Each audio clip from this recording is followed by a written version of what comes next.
بما ان احمد مكي واحد من الممثلين المفضلين، فتعالى اقول لك اكتر 3 افلام انا بحبهم لاحمد مكي. في المركز الثالث معانا فيلم سيما علي بابا، واحد من اكتر الافلام المظلومه لمكي، مع انه فيلم مختلف، فيلم جديد على الناس عامه، وفيلم بيضحك جدا. الفيلم ده عدى بظروف انتاجيه صعبه فشخ، كانت ممكن تطلعه احسن من كده بكتير. وشفت لقاء للمخرج احمد الجندي بيقول ان الفيلم ده كان فيه 7 قصص مختلفه مش 2 بس، فاحنا كنا قدام فيلم مختلف، بس المشاكل الانتاجيه ما رحمتوش يعني. وفي المركز الثاني انا هحط فيلم طير انت.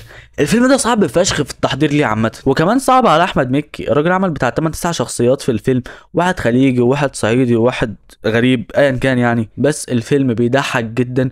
فيلم كوميدي من النوادر انك تلاقي حاجه شبهه دلوقتي، طبعا يستاهل يبقى في القائمه دي، ويستاهل المركز التاني جدا. المركز الاول بالنسبه لي هو فيلم لا تراجع ولا استسلام.